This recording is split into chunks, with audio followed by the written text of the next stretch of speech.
ආයුබෝවන් ආදරදරුවනි කොළඹ අදල් සාන්තපීඨ ශාඛා පාසලේ උසස් පෙළ සිංහල පාඩමට උසස් පෙළ විෂය සිංහල පාඩමට ඔබ ආදරයෙන් පිළිගන්නවා. අද මම කතා කරන්න කැමතිෙන් ඉන්නවත් එක්ක 12 වෙනි උසස් පෙළ පන්ති දෙකම ඉතාමත් වැදගත් වෙන පාඩමක් කියන වාක්‍ය රචනා ලිවීම. මේක අපේ උසස් පෙළ ප්‍රශ්න පත්‍රයේ වැඩිම ලකුණු ප්‍රමාණයක් ඔබට හිමිවන ඒ ලකුණු ප්‍රමාණය වැඩි ප්‍රමාණයක් ඔබට හිමි කරගන්න පුළුවන් ඉතාම හොඳ ප්‍රශ්නයක්. නමුත් ගොඩක් වෙලාවට අපි දකිනවා අපේ දරුවෝ වැඩි දෙනෙක් කැමැත්තක් දක්වනවා මේක බොහොම සරලව එහෙම නැත්නම් බොහොම ලුහුඩින් මේක ඉවර කරගන්න බලන්න. නමුත් දුවේ පුතේ වාක්‍ය රචනා ලිවීම මේක අපි පුංචි කාලේ ඉඳන්ම මේක කෙරුවා. වාක්‍ය රචනා ලිවීම අපි පුංචි කාලේ ඉඳන්ම කෙරුවා. ඉතින් ඒ කරපු දේ දැන් අවුරුදු 13ක් ඔබ පාසල් පැමිණිලා අවුරුදු 12ක් ඔබ පාසල් පැමිණිලා ඒ තුල ලොකු දියුණුවක් තියෙනවා. ඒ තුල ලොකු ගමනක් ගිහිල්ලා තියෙනවා. නමුත් ඉතින් ගොඩක් වෙලාවට වාක්‍ය රචනා වලට ඔබ දක්වන අකමැත්ත මම හිතනවා එන්නේ අවබෝධය නැතිකම නිසා වෙන්නේ නැති කියලා. හරි. ඊළඟට මම කැමති වාක්‍ය රචනා කියන එක නැත්නම් වාක්‍ය රචනා ලිවීම රචනාවක් ලිවීම බොහොම කෙටියෙන් සංක්ෂිප්ත කළ ඔබත් එක්ක කතා කරනවා. මම සාමාන්‍ය වාක්‍ය රචනාවක් එහෙම නැත්නම් රචනාවක් සමාන කරගන්නවා මිනිස්සෙකුට. මිනිස්සෙකුට එහෙම නැත්නම් මනුෂ්‍ය රූපයකට මම සමාන කරගන්නවා හැම වෙලාවෙම වාක්‍ය රචනය. ඔබට පැහැදිලි වෙයි මම වාක්‍ය රචනය මිනිස්සෙකුට සමාන කරනවා කියලා. වාක්‍ය රචනයක් එහෙම නැත්නම් රචනයක් තුළ මෙන්න මේ කියන මිනිස්සෙකුට තිබිය යුතු මූලික ශරීරාංග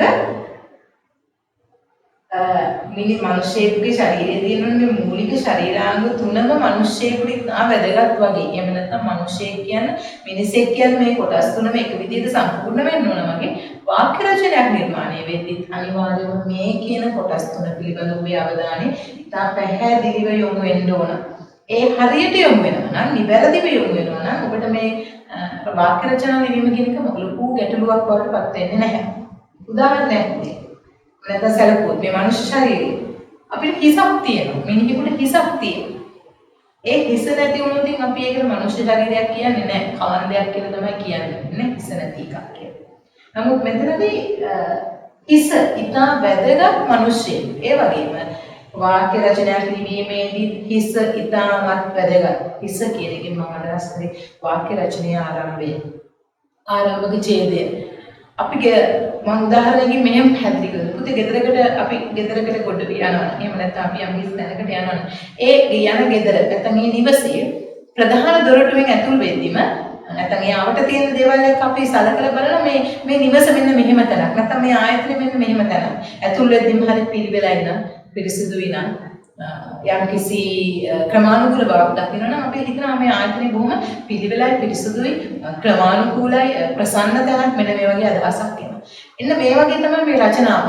ඔබේ ප්‍රවේශය පිළිවෙලයි නම් ක්‍රමානුකූල නම් නිරවුල් නම් රචනාව රස විඳින කෙනා එහෙම නැත්නම් රචනාව කියවන කෙනා එහෙම නැත්නම් රචනාව අධ්‍යයනය කරන කෙනා තුල ප්‍රසන්න බවක් ඔබ පිළිබඳව ඇති වෙනවා. මේ රචනය බොහොම ක්‍රමානුකූලව ගොඩනගලා ඇති. ඒ වගේම ඔබ මෙතන ඇති කරගන්න ක්‍රමානුකූල බව ඔබේ රචනයේ සඳහා ඉතාමත් වැදගත් වෙනවා. මොකද ඔබ ඉදිරිපත් කරන කරුණු හැම දෙයක්ම පෙළ ගැස් වෙන්නේ මෙන්න මේ හිස කියන තැන නිසා.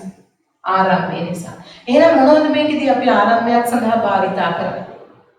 ආරම්භය සඳහා රචනාවේ හිස සඳහා ඉතා වැදගත් දැනම සඳහා මොනවද භාවිතා කරන්නේ? ඔයගලන්ට ලැබෙනවා ඒකට උදව්වක්. ඒ උදව්ව තමයි දුවේ පුතේ රචනා මාතෘකාව. රචනා මාතෘකාවක් ඔබට ලැබෙනවා. එහෙනම් මේ රචනා මාතෘකාව පිළිබඳව ඔබ ඉදිරිපත් කරන යම්කිසි මඟ පෙන්වීමක් යම්කිසි පියවර කිහිපයක් මේ හිස තුල එහෙම නැත්නම් ආරම්භය තුල සටහන් කිරීම හොඳටම ප්‍රමාණවත් ඔබේ වාක්‍ය රචනයේ සඳහා. උදාහරණයක් විදිහට මම කැමති මෙන්න මේ වගේ මාතෘකාවක් ගැන කතා කරන්න.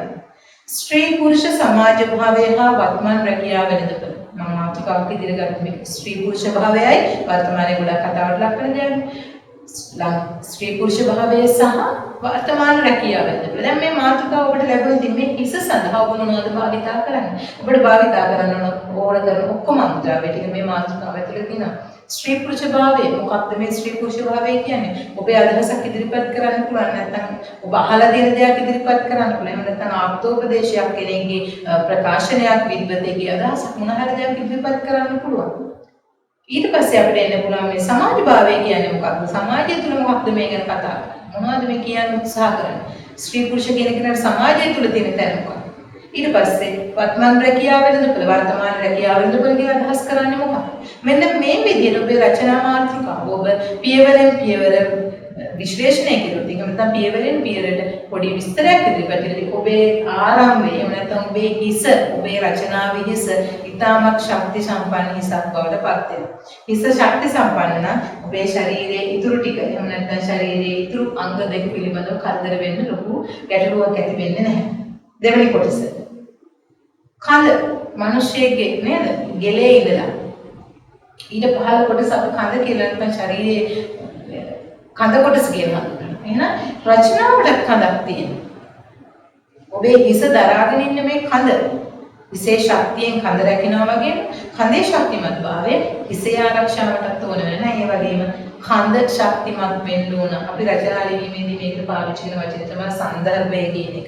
එහෙනම් සන්දර්භය ඉතා ශක්තිමත්ව ගොඩනගා ගන්න ඕනේ. ඒකට ඕන කරන මූලික අඩිතාල ඔබ ප්‍රවේශයේදී දාගෙන තියෙනවා. ආරම්භක ඡේදය තුල දාගෙන තියෙනවා. ඔබ මාතෘකාව පැහැදිලි කරුවා. ඔබ මාතෘකාව ඉදිරිපත් කරුවා. මාතෘකාව විස්තර කරුවා. එහෙනම් දැන් ඒ පිළිබඳව ඔබට තියෙන අදහස් ඉදිරිපත් කරන්න. ඔබට තියෙන ආකල්ප ඉදිරිපත් කරන්න. ඔබට තියෙන යෝජනා ඉදිරිපත් කරන්න. ඔබේ මතිමතාන්තර නැත්නම් සමාජය තුළ තියෙන මතිමතාන්තර මේ පිළිබඳව විස්තරාත්මකව ඉදිරිපත් කරන්න ඔබ ගාව තියෙන යම් යම් තොරතුරු ටික. ඒ විස්තරාත්මකව ඉදිරිපත් කිරීම තමයි ඔබේ මේ කඳ ශක්තිමත්ව පවත්වාගෙන යන්න කරන උත්සාහය. ඒ වගේම තමයි ඕනම ශරීරයක් අවසාන වෙන්නත් එපේ. නේද? දෙපා මුළු ශරීරෙම බර දරාගෙන මුළු ශරීරෙම කෙලී හිටවල තියෙනවා දෙපා වලින්. එහෙනම් අවසානය ඔබේ රචනාවේ අවසානයේ මේ මුළු රචනාවෙම ශක්තිය වෙන්න ඕනේ. එහෙම නැත්නම් මුළු රචනාවෙම ස්ථාවරත්වය වෙන්න ඕන.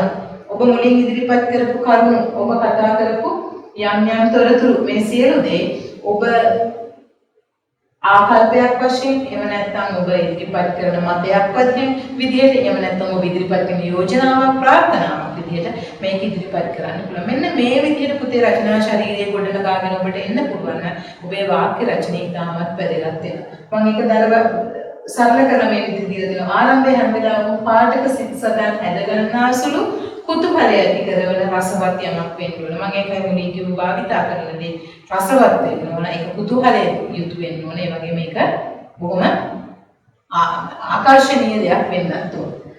සන්දර්භය රචනාවේ වැදගත්ම කොටස තම මතයේ හෝ අදහස් සනාථ කිරීමට අවශ්‍ය කරුණු තර්කානුකූලව ඉදිරිපත් කරන්න. මේක තමයි තාමත් වැදගත් දේ. උසස් පෙළ දරුවෝ විදිහට ඔබ ඉදිරිපත් කරන දේ තර්කානුකූල වෙන්න ඕන. කියන්නම් වාලේ යමක් කියනවා එහෙම නැත්නම් ඔබ කියන්න බලාපොරොත්තු වෙන දේ ඒ විදිහට නිරවුල් ඉදිරිපත් වෙන මෙන්න මේ වගේ ගැටලු එක ඉදිරිපත් කරන එක තර්කානුකූල වෙන්න ඕන. කියවන කෙනා තුළ යම් කිසි ස්ථාවර මතයක් ඇති කර හැකි විදිහේ තර්කානුකූල බවක් වෙන්න ඕන. ඒ වගේම තමයි අවසානයේ හැම වෙලාවකම ඉදිරිපත් කරපු කරුණු සංක්ෂිප්ත වෙන්න ඕන.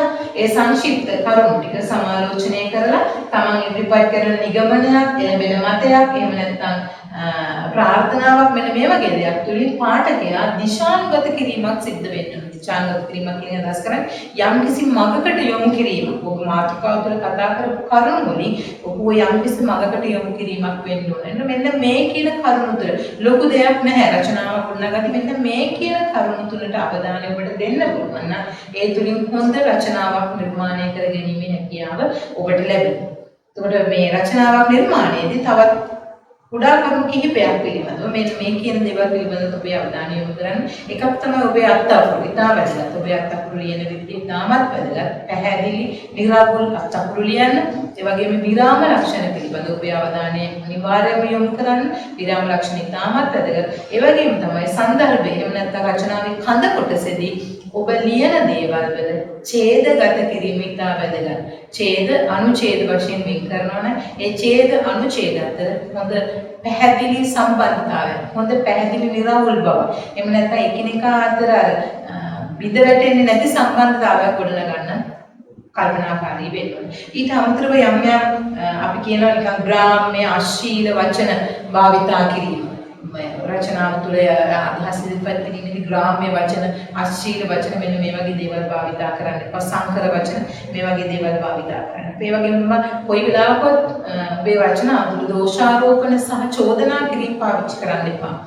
චෝදනා හෝ දෝෂාරෝපණ පාවිච්චි කරන්න එපා. ඒක යෝජනාවක් හෝ අදහසක් විදිහට ආකල්පයක් විදිහට ඔබට ඉදිරිපත් කරන්න පුළුවන්කම තියෙනවා. ඒ වගේම තමයි කොයි වෙලාවක මේ ඔබ භාවිතා කරන වචන හරිම වචනේ භාවිතා කරන්න.